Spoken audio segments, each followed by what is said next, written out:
Hello, and welcome to Verbling. I'm teacher Oakley, and for the next hour, we are going to be talking about and practicing somewhat intonation patterns in English. Okay, first of all, what is intonation? Intonation is made up of different elements. First of all, there's expressive information. Oh my gosh! All right. Intonation that expresses emotions. I can't take it anymore. All right. The tonal quality and the pitch changes that we use to express meanings in English.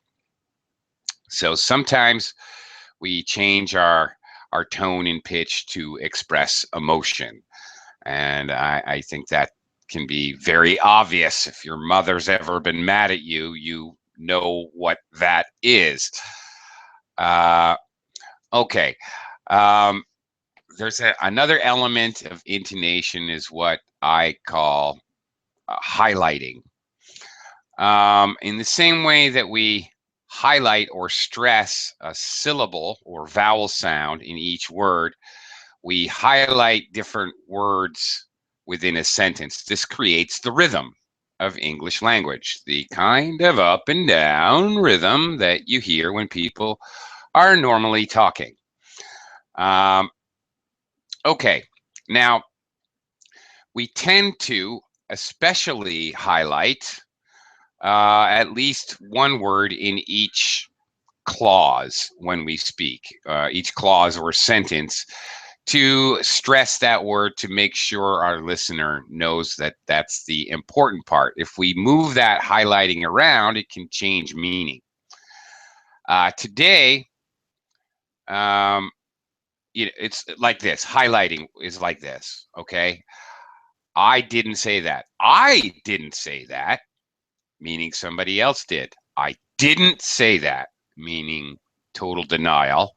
I didn't say that, meaning I said something else. I said something, but something different. That's the effect of highlighting on intonation. It can change the meaning of the context of what you're trying to say. Okay, that's highlighting.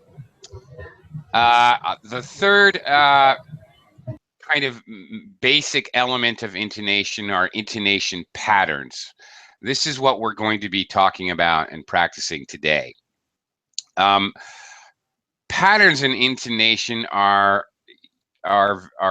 very universal for English speakers, and they're really kind of hardwired in our brains. We hear somebody use this pattern, and we automatically assume it's a question, or we assume certainty of the speaker, or we recognize these patterns instantly. We're going to be talking about that and practicing it today. Hello, Wilson. Hello, how are you today? I'm doing okay. How are you? I'm very good, thank you. I'm fine. And Terrific. I did not know that you are going to have a class about intonation. You did not. Why? No. Okay, just to emphasize, I did not know. Ah, you're using your Okay. intonation. And you know, Yes. and I and I was using my intonation right back at you. Why? Okay. Why? Okay, just Uh, kidding. Okay. why? Okay, I need information. Okay. All right. And Yes, we're as you said, sometimes you don't say the contraction of can't, like I cannot do it. I will not do it instead of I won't do it. that's another way of adding Yes, stress or highlighting a word. yes. Yeah, you're absolutely correct. Um, that's absolutely true. Uh, yeah, we do that. We there are other ways to actually draw attention or highlight words. Uh, you just mentioned that, besides using our pitch change. Yeah, Yeah, as true. Bill Clinton said, I did not have sex with that woman. Yeah. Okay. Well, all right. All right. You stopped me cold there, Wilson, for a second. Okay, like you're mentioning that we use other techniques besides highlighting to draw attention or to draw emphasis. Here's another one. Of course, we know in the simple present tense, I love you. I don't love you. Okay. Um, why do we say in English, I do love you, darling? I do. I do love you. That is, if you think about it, if you consider present simple tense, that's completely incorrect. I do love you doesn't make sense. You do not need to have an auxiliary or helper verb do for the present simple tense unless you're asking a question, do you love me? Or using a negative, I don't love you. So why do we do that? We do that to add emphasis. So there you go. There's a Wilson. There you go. There's another way that we, in addition to the highlighting or change in tonal quality, stretching the vowel and using a higher pitch. That's another way that we tend to highlight information or emphasize it. Yeah. So there's another example for you. Okay. Okay. Gregors has joined us. Hi, Gregors. Welcome. Hi, hi again. Hi again. All right, welcome back, I should say, I guess. Okay. Okay. All right. This class, we're going to kind of focus on intonation patterns, though, and this is kind of interesting, both from a language learning perspective and a little bit from a psychological perspective, and I'll talk about that a little bit because, again, these patterns are really, really hardwired into our language system when we learn it when we're children or whatever. Okay, let's get started. The two most commonly used, I mean, literally, like every time we speak, intonation patterns are what are called final falling intonation and final rising intonation. Okay, as I speak to you, I'm going to screen share some information so you can kind of follow along. All right, final falling intonation. Okay, in rising and falling intonation. Okay, pitch rises or falls on the focus word in the sentence, a highlighted word, but then, okay, which we were just talking about, will rise on the highlighted word, but then final is the key here. At the end of the sentence, final falling intonation, your pitch falls at the very end of the sentence, the last word, or really at the last syllable. And occasionally, like Wilson asked me a question earlier, and I said, why? Why? Maybe it's one syllable. Maybe my word I'm going to answer with is actually only one syllable, one vowel sound. So I use two pitches. Why? Why do you ask? All right. So the final fall may be on the last syllable. It may be if you're joining some words together, some sounds together at the end of the sentence, it may have a more gradual fall. But the point is, it falls finally. Final falling pitch. Okay.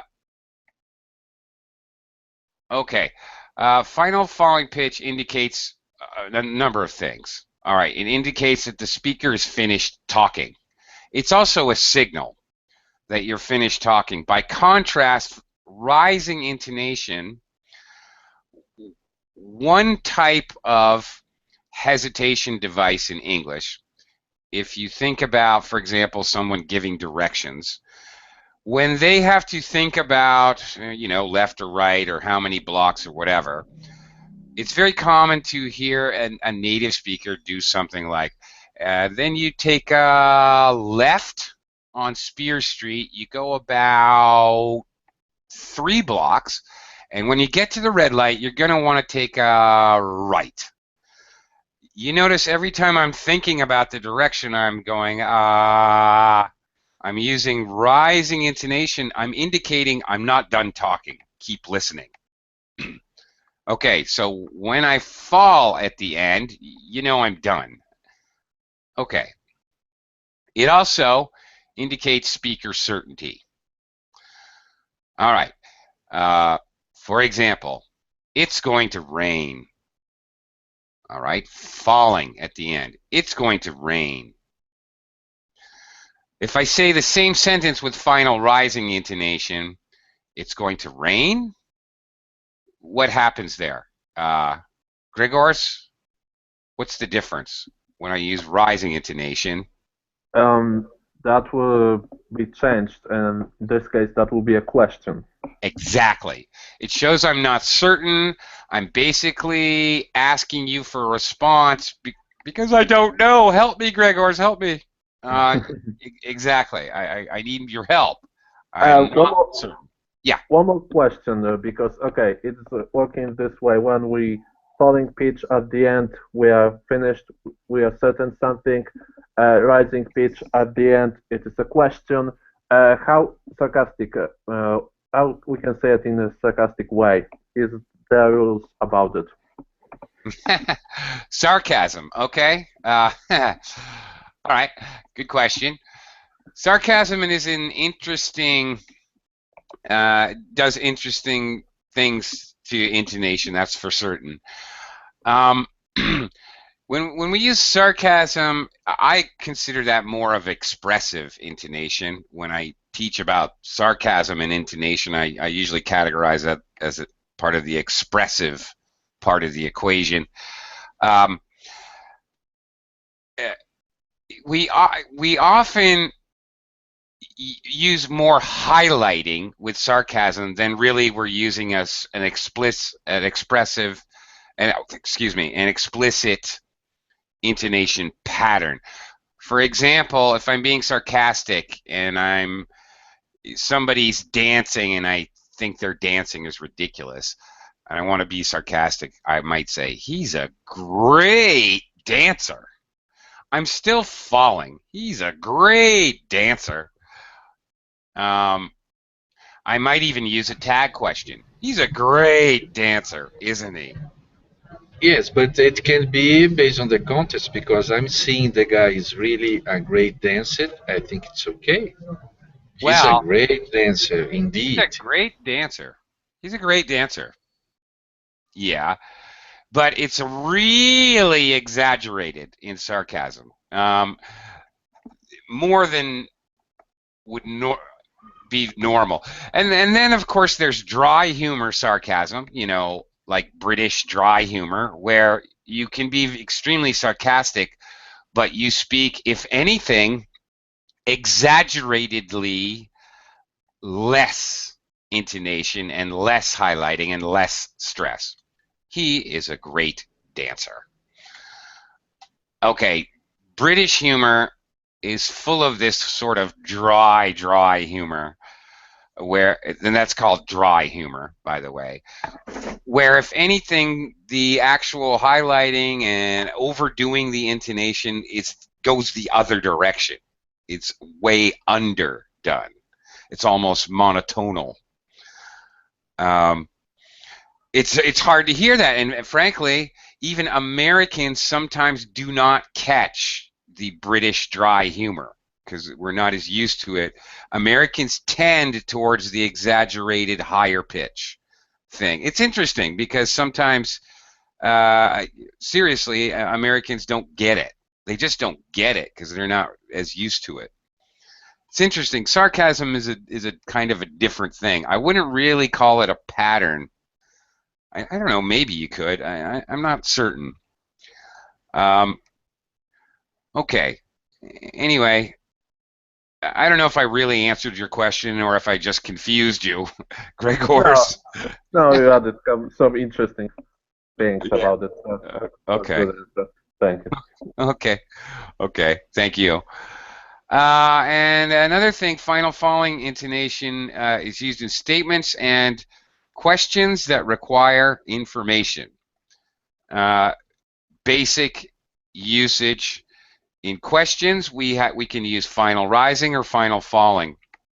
For example, Wilson, did you have breakfast today?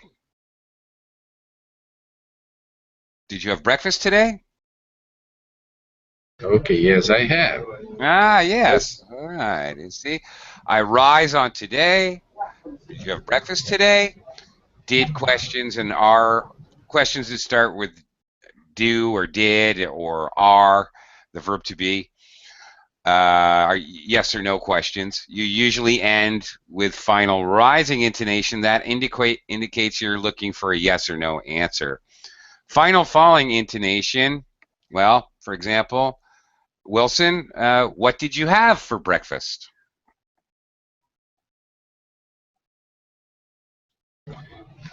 I had orange juice and a big cup of coffee and milk. Great. A big cup That's, of coffee and hey, milk. man, that's what I had. What a coincidence. Okay. Um, okay, so I want information. The interesting thing about intonation patterns and questions is you can really basically manipulate people. Like if you're a salesman, for example, by using this intonation pattern, you can force people to do things, to answer the way you want them to answer. Because believe me, no native speakers don't sit around thinking about this stuff. They just do it. It's automatic. They've never considered, 99% of them never considered intonation patterns whatsoever. But Yes, it and one interesting thing is that those machines that can tell if you are lying, they use those patterns to see your mm, intonation, the voice intonation, say, okay, this guy is lying, no, he's telling the truth based on the intonation too. mm, interesting. I don't really know that much about that, but you've piqued my interest. I would like to find out to what degree intonation is a factor and what other factors do they use. That's very interesting. Okay. Actually, I'm going to write myself a little note. That might be worth doing a class about, actually. That's a great idea. Thanks for the great idea, Wilson. That's a really cool idea for a class, something to discuss and how it actually works, what they're actually checking. And Anyway, what's the name of those machines? Is the in English? What's the name? Is well, in colloquial, everyday English, it's just a lie detector test. a lie Uh, detector. oh, Okay. oh, oh, I know what it's called, a polygraph. A polygraph. Yes. Okay. Yeah, okay, either one. Obviously, polygraph a little bit more formal. Okay, but anyway, as I was saying, like in sales, just as an example, I guess we don't really need this right here, right now. In sales, for example, um, you try to avoid those yes or no questions with rising intonation. We also call those closed-ended questions because they demand a yes or no. We, okay. Uh, all right. In sales, you try to avoid asking a closed-ended question. You try to ask open-ended questions to get the person talking. First of all, that will help you understand their needs and what they'll basically tell you what you need to say. Secondly, when it comes to the close, the part of the sale where you're actually getting them to buy, if you're really good at sales, you would never ask a closed-ended question. So, would you like to buy my product? It's far too easy, and our brains are wired to say yes or no. And it's perfectly okay to say no. No, I don't think so. Not now. It's too easy. You've got to make it harder. So you can do a lot of little tricks. For example, would you like to buy product A or would you like to buy product B? Now I'm using falling intonation and something else called listing intonation, which we're going to look at in just a minute. Giving choices or listing things, you rise, rise, rise, and fall. So by using that falling intonation, you trick your listener into thinking they have to give you information, not just a yes or no. It seems wrong to say, would you like to answer, would you like to buy product A or product B? No, seems wrong to our hardwired brains. That's not, I can't answer yes or no to a falling intonation question. It just doesn't seem right. Okay? So it's much harder. You're forcing your potential customer to explain why, and which is much more difficult. Nobody likes to explain a negative. It's just natural that nobody wants to do that. So you're forcing them to actually explain it rather than just say no. Let me quickly say hello to Nan. Hi, Nan. Hello. Hello. Welcome to the class. How are you? Yeah, I'm doing fine. Thank you. Terrific. Glad you could join us. Feel free to ask questions, and we're going to discuss things a lot and then maybe practice a few things. So Nan, and I know you guys aren't shy, but don't be shy. Okay, so basically that's final falling intonation. Again, it indicates you're through speaking. It indicates your certainty of what you said, so you use it for statements, and it's used for questions which demand information. What did you have for breakfast? Okay. Okay. Let's take a quick look at final rising intonation. We've already been talking about it because a lot of how it works is in contrast to final falling. The speaker's pitch or tone rises and stays high at the end of the sentence. Okay. It indicates that the speaker is waiting for a reply, like when we said it's going to rain. It's going to rain. Falling. Okay, I'm done. It's going to rain. Not only does it indicate I'm uncertain, it's actually kind of pushing the listener into answering and continuing conversation, which is why when you meet somebody, you ask questions. That's how you get to know somebody when you first meet them. And one question. Yeah, Is it sure. okay in English to ask a question without the auxiliary? You know? Or do you know I need? Is it okay? It is okay. Can you use only the intonation? It's okay? Or Well, you do have... you see, that's interesting because okay. Yes and no would be my answer. Wilson, grammatically, no, it's not correct. So in writing, whatever, academic, business letters, whatever, no, don't do that ever, okay? Because grammatically, it's completely wrong. But in even placing the question mark at the end, it's not okay. Yeah, you really shouldn't do it. Grammatically speaking, it's not correct. Okay. Yeah, all right. You know, of course, you have poetic license if you're writing a creative story and you're creating dialogue. In dialogue, people can do whatever you want them to do. That's different. That's another story. If your desire is to write exactly the way you want the reader to understand exactly the way people are talking, do whatever you want, Wilson. I don't mean to squelch your creative juices in any way. but no, especially for academic or business writing, or you're writing journalism or anything like that, no, you should never do it. But for speaking, because it is basically It is basically, you know, it is a signal that you want the speaker to reply, yes, you can. Really, like me saying, it's going to rain? What? No way. There's not a cloud in the sky. It's going to rain? Really? Okay. So, yeah, and again, our brains, native speakers anyway, our brains are so hardwired when we hear this, we feel obligated to reply. Again, it shows the speaker is not sure or uncertain. Absolutely, in contrast to final falling.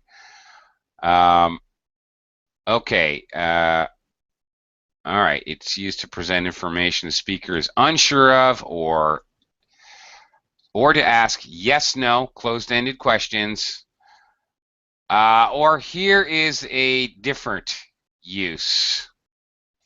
To indicate the speaker did not hear the listener. Okay. Well,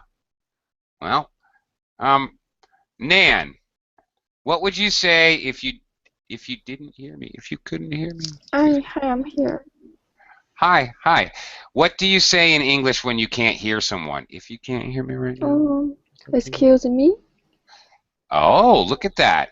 Very good. Did you notice how her pitch changed to high on me? Excuse me? Okay.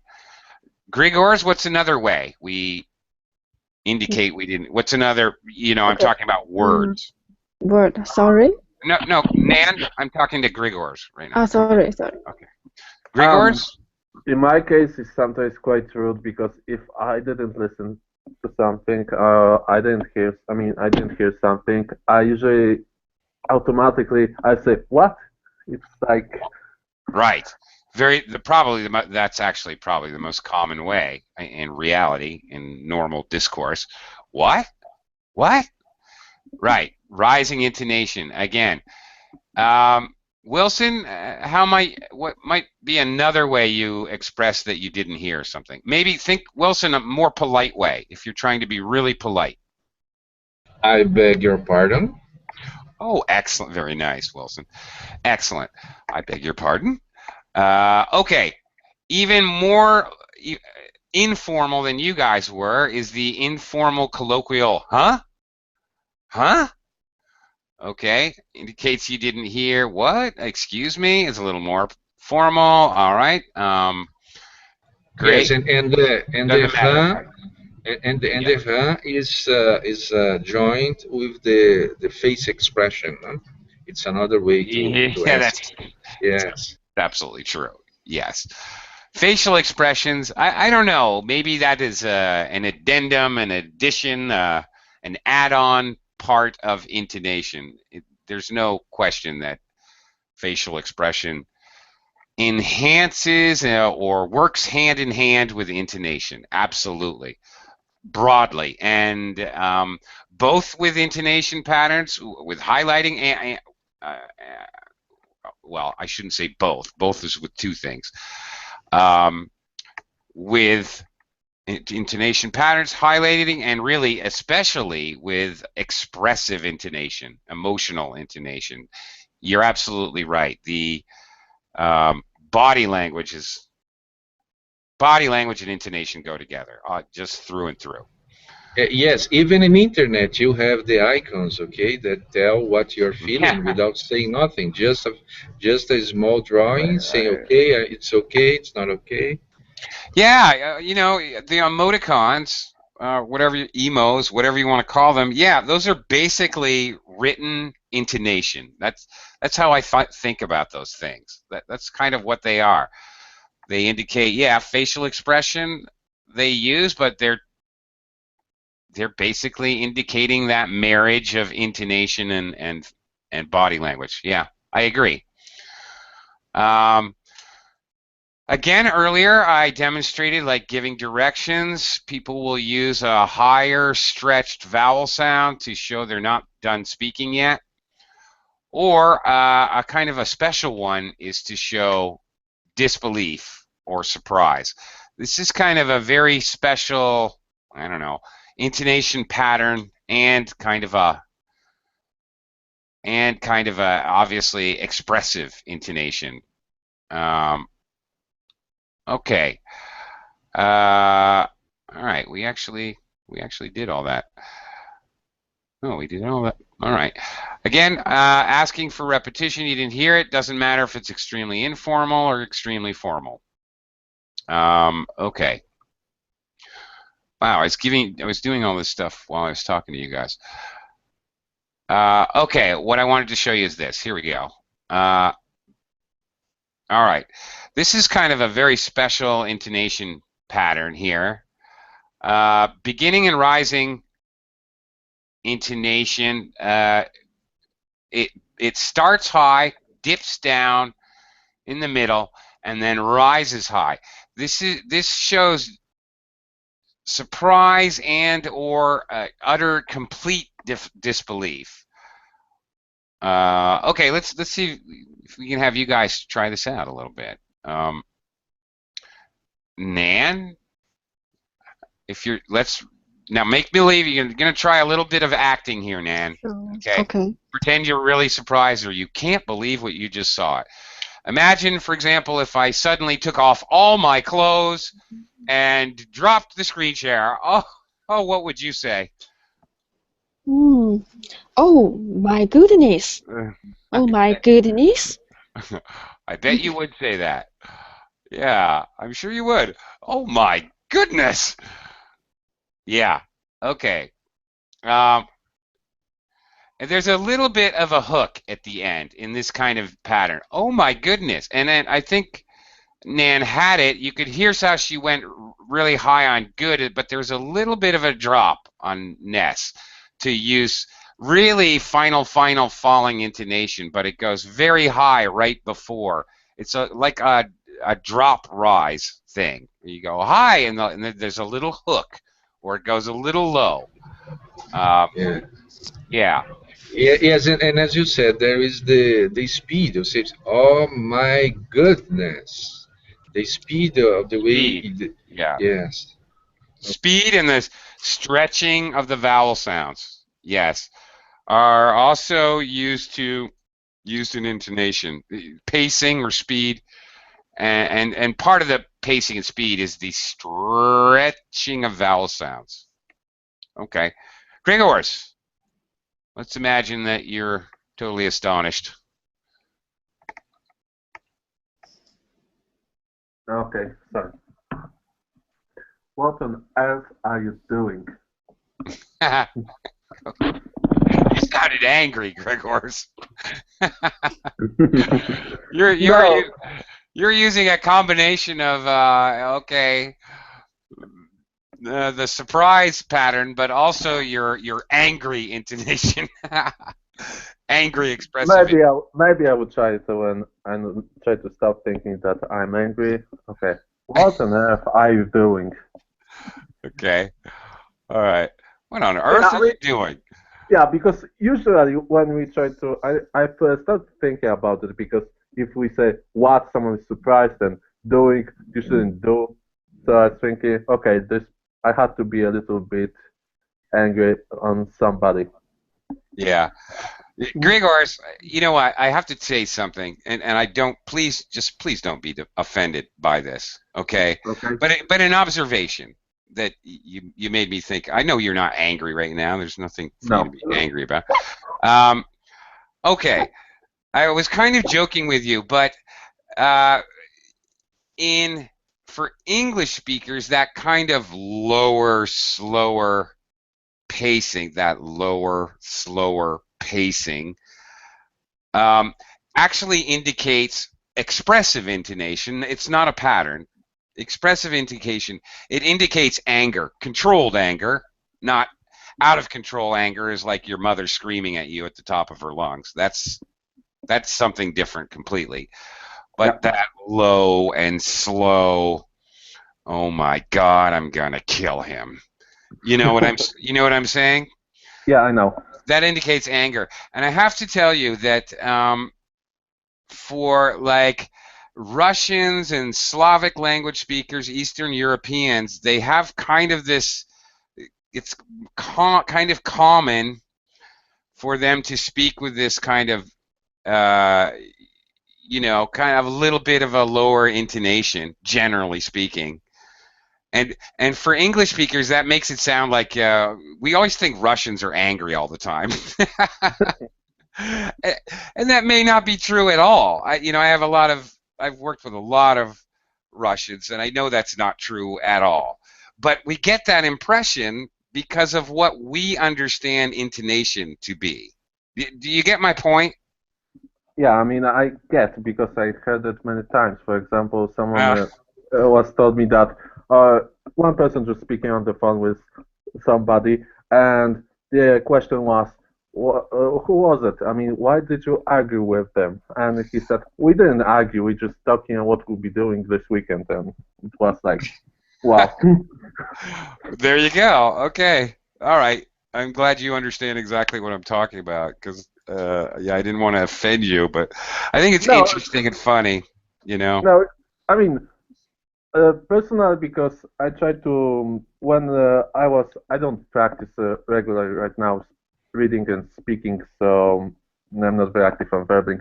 But in the past, when I was reading a piece of paper, I always have this um, dilemma because I always start to think it should be my like head voice, which is quite high, or it Uh-huh. should be a chest voice, and in my case, it was probably tricky, and probably uh, everyone has this issue because we don't know exactly what kind of voice should be. If I look at the American Uh, English, should be like a chest voice, but if I look on some British people, I think it is a head voice. yeah, and not to mention American and British Americans use much more nasal quality, nose. Yeah, Like a apple. How are you? Mainly in Texas, okay? In Texas, the Yeah. Texan. Hey y'all, how y'all doing? Nice to have y'all here in Texas. yeah, Right. Right. So it even within the United States, it's different north, south, east, west. Yeah, yeah. I see your problem. But I was talking about Slavic language speakers or Russians. It's one that's really interesting is Koreans. Um, because Koreans have their intonation patterns like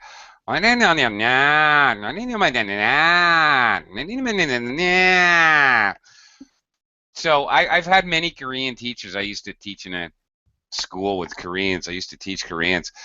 And the thing is, their intonation pattern is what English speakers think of as spoiled children whining, crying intonation. Teacher, why did you give me so much homework? I don't want so much homework. That's their natural intonation pattern, you see. yeah. I know. But it sounds so annoying because for us, that's something completely different, you know? So, okay, it's very interesting when we look at these intonation patterns and what miscommunications that can happen, as you just gave an example of, Gregors. Yeah, I mean, from what I noticed, we probably Polish people probably sound more harsh than Russians and other Slavic nations, Yeah, but it's because we have different way of speaking, even if we come from right. the same one big nation Yeah, created thousands of years ago. yeah, right. Babylon, baby. Yes, but by the way, one question. I've heard that sometimes Brazilian sounds like Russian. Do you think? Do you think it's true? Really? I don't think Yes, so. yes, yes. The last time I was in New York, two or three people asked me, "Are you from Russia?" I said, Are you "No, I'm from serious? Brazil." Oh, Yes, yeah, yes, well, okay. I'm an American. I'm allowed to say this. Americans are yeah. idiots. Okay, They just hear a foreign language and they assume, oh, I've never heard that. You must be Russian. I don't know. maybe, maybe. I don't know. Anyway, Wilson, you want to try this one? What are you talking about? Okay. What are you talking about? What are you talking about? Yeah. You can change it, you know, and there's variations. There's variations depending on your emotions and how you're using expressive intonation. What are you talking about? Yes, maybe I'm stressing the talking or what are you talking? So, what That's are right. you talking about? What are you talking about? Yeah, okay. That's right. That's right. So your expressive intonation and your highlighting of the word can change. It can kind of change your meaning a little bit. For example, what are you talking? Okay, just straightforward. Hi guys, what are you talking about? All right. Obviously, I just really want to know what you're saying. What are you talking about? I'm kind of using, well, that really exaggerated drop rise sarcastic intonation. Like, I think you're crazy, you know. Um, what are you talking about? Okay, if I'm really surprised.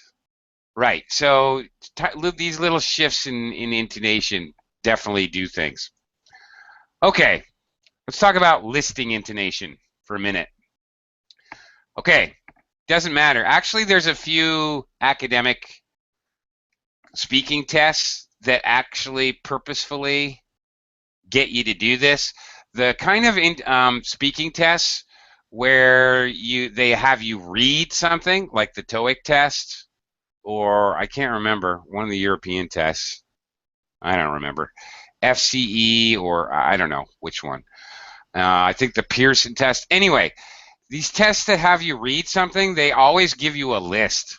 That's actually just to see if you know how to do this.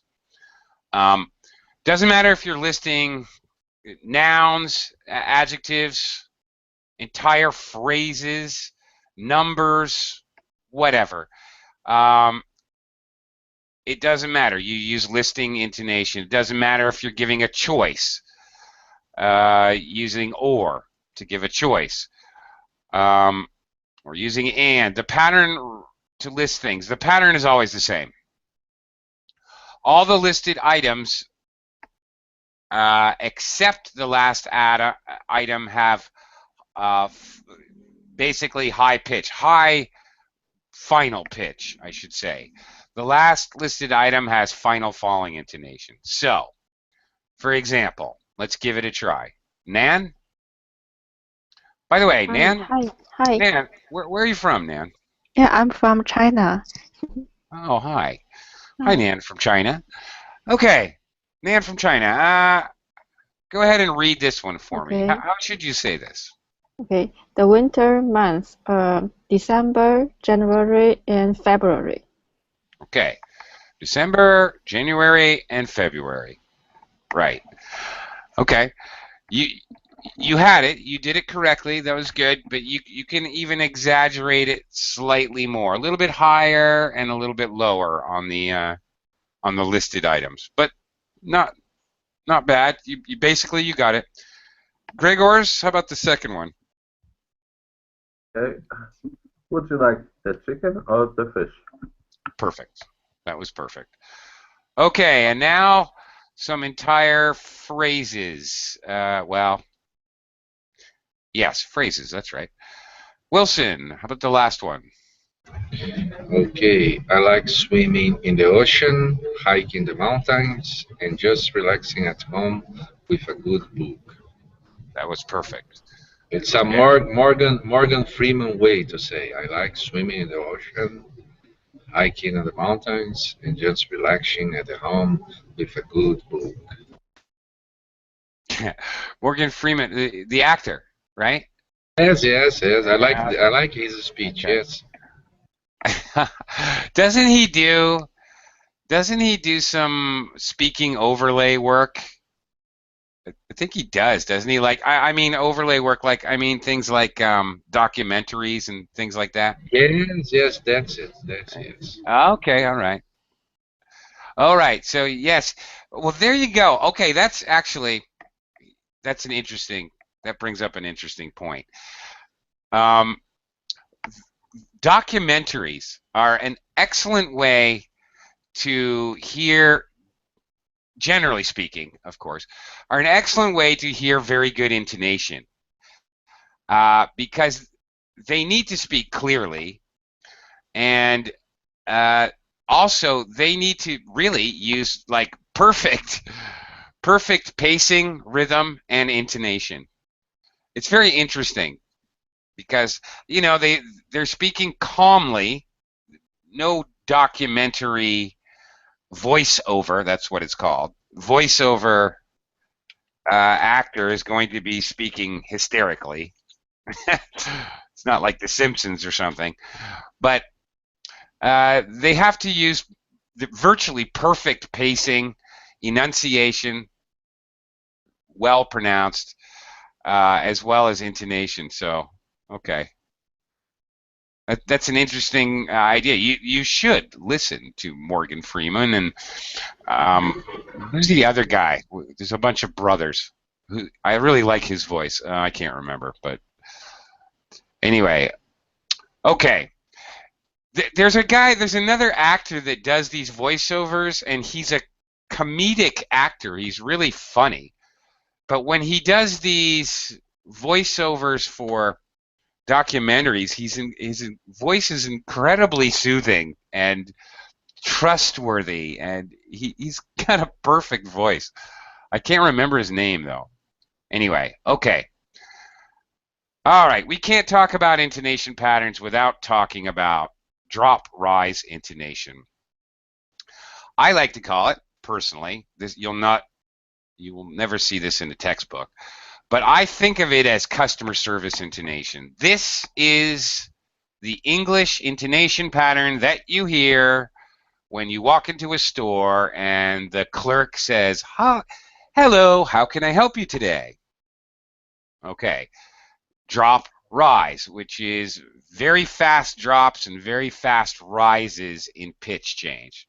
How can I help you today? Kind of dramatic, overly dramatic. We use this.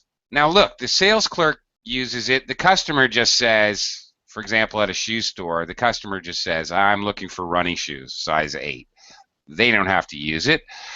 But we also use it when we talk to a stranger asking for a small favor.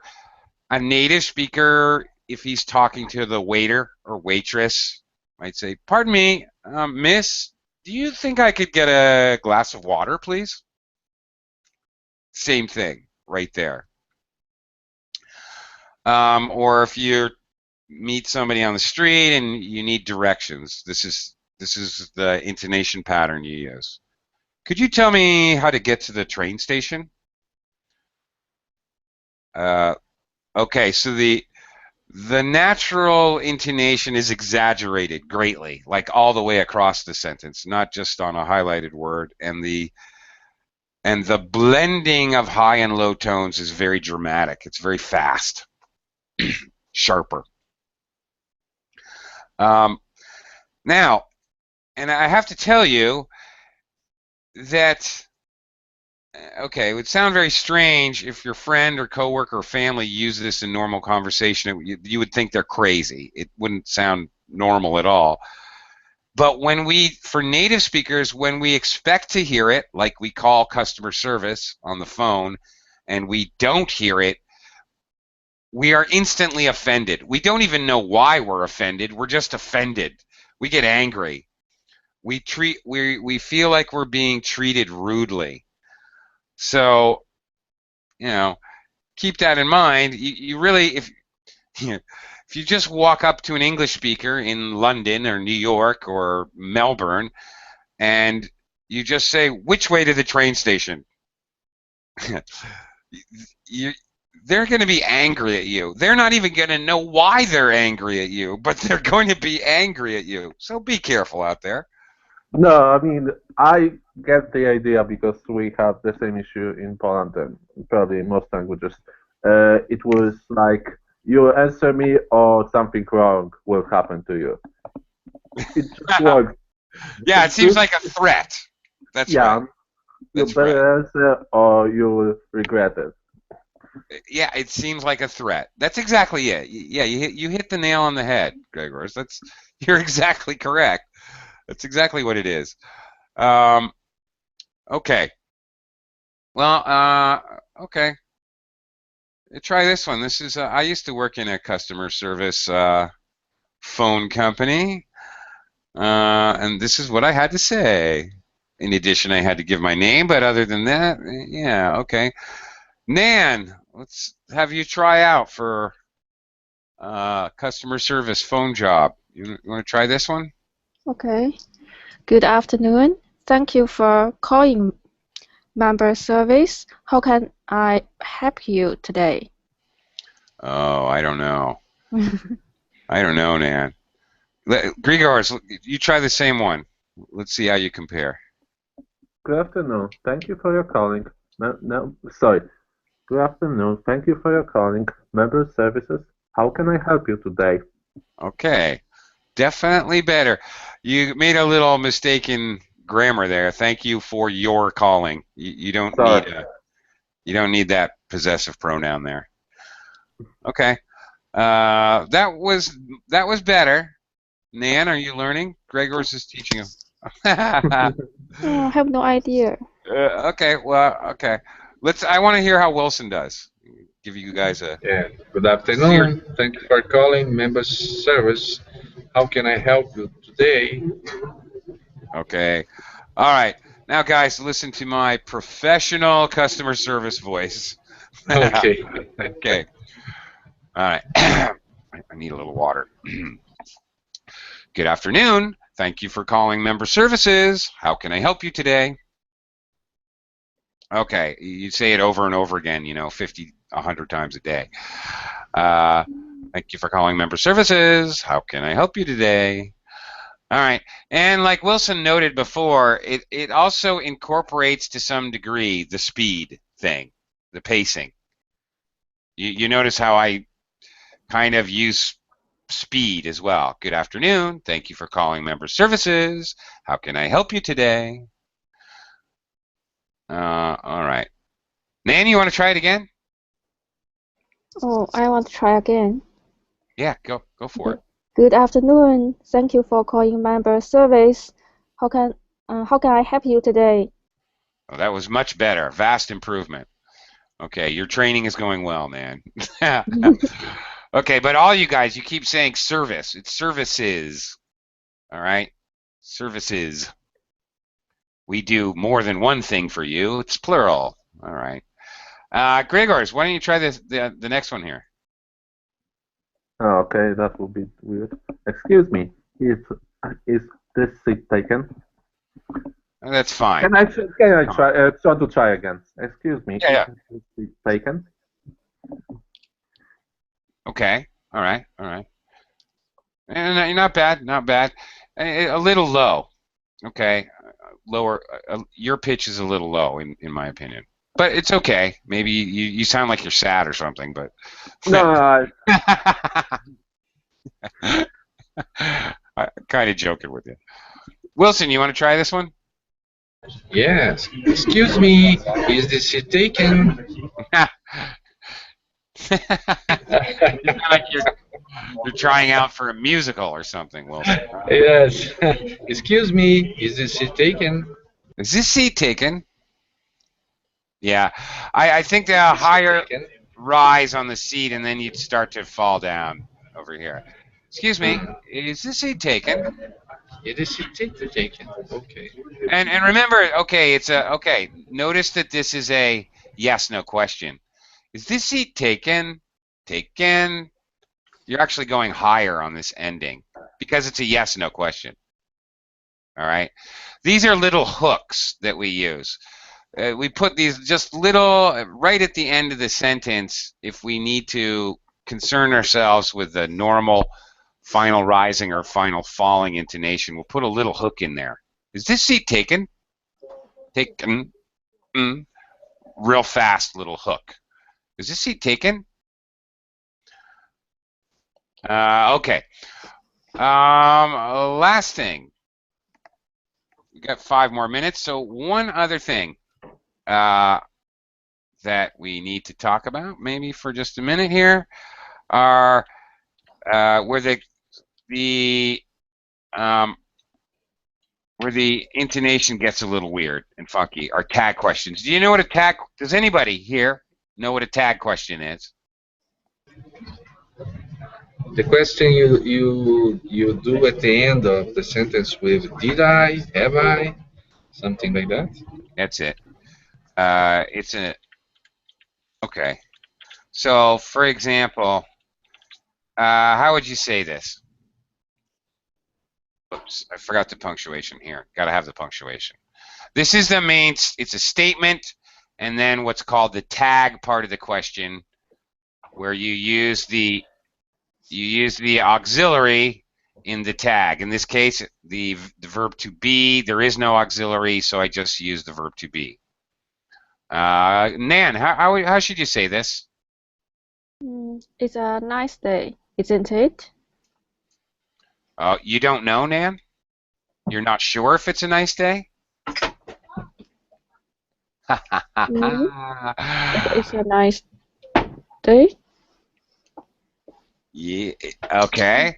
This is kind of runs counterintuitive. It runs counter some of the things we've been talking about. Look, this is your opinion. It's a nice day. Of course, you know your own opinion, and you must be sure of your own opinion. You think somebody's smart, somebody's beautiful, a painting is beautiful. That's your opinion, so of course you're sure about that. It's a nice day, isn't it? You would use final falling intonation anytime you use the tag question where you're giving an opinion. He's an idiot, isn't he? I wouldn't say he's an idiot, isn't he? That wouldn't make sense, okay? So, Nan, you would use final falling intonation. Tag questions, the reason you would ask this question, this is a different way to get an answer. You're trying to get somebody, even though you're using falling intonation, because it's a tag question, the other person would know that they're supposed to answer. Nice party, isn't it? Okay, you don't just walk away. You have to answer that person. Yes, I'm having a lovely time, whatever. Okay. It's a little tricky. It is possible to ask a tag question with rising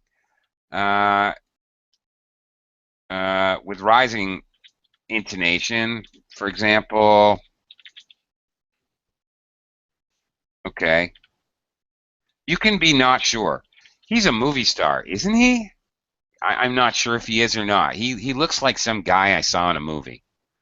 It is possible to use rising intonation, but usually that's when you're not sure of this information in your statement part of the question.